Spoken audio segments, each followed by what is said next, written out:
Assalamualaikum warahmatullahi wabarakatuh. Salam sejahtera. Dalam dunia pendidikan masa kini, teknologi semakin memainkan peranan penting dalam membantu murid belajar. Salah satu aplikasi yang semakin popular ialah ChatGPT. Namun, sejauh manakah penggunaan ChatGPT memberi manfaat kepada murid sekolah rendah?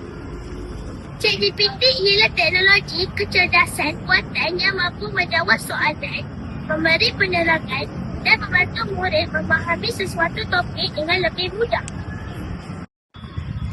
Hari ini kami menemubuat beberapa orang murid untuk mengetahui pengalaman mereka menggunakan ChatGPT dalam pembelajaran. Sejak bila awak menggunakan ChatGPT? Saya mula menggunakan ChatGPT pada tahun ini untuk bantu buat kerja sekolah. Apa yang awak selalu tanya? Saya selalu tanya tentang karangan dan maksud perkataan yang susah. Adakah ia membantu? Ya, sangat membantu sebab penerangannya mudah difahami. Apakah kelebihan menggunakan ChatGPT? Saya dapat idea dengan cepat dan tak perlu tunggu lama. Apakah kelemahan menggunakan ChatGPT? Kalau guna terlalu kerap, kita mungkin jadi malas berfikir sendiri. Penggunaan ChatGPT secara bijak boleh membantu murid memahami pelajaran dengan lebih cepat, tetapi perlu diimbangi dengan usaha sendiri. Apakah pendapat cikgu tentang penggunaan ChatGPT dalam kalangan murid?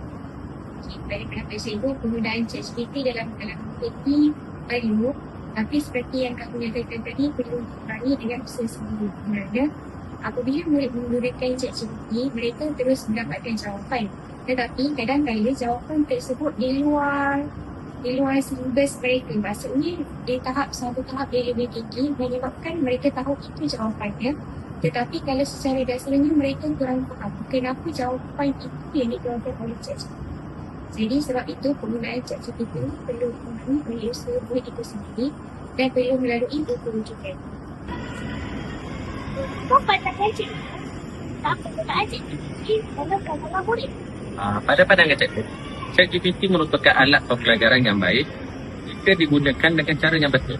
Namun, murid tetap perlu dibimbing untuk menggunakan ChatGPT dengan tepat dan tidak terlalu bergantung pada ChatGPT.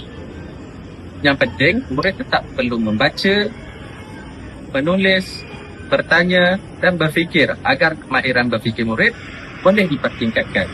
Kesimpulannya, ChatGPT merupakan satu inovasi yang boleh membantu pembelajaran murid jika digunakan dengan bijak. Bahkan tanpa patah, yang baik dijadikan teladan, yang buruk dijadikan sepadan. Gunakan teknologi dengan bijak demi masa depan yang lebih cemerlang. Sekian sahaja daripada saya, Nur Almania Abidin daripada TV KSL Eskin dalam Jadi Dua. Bye!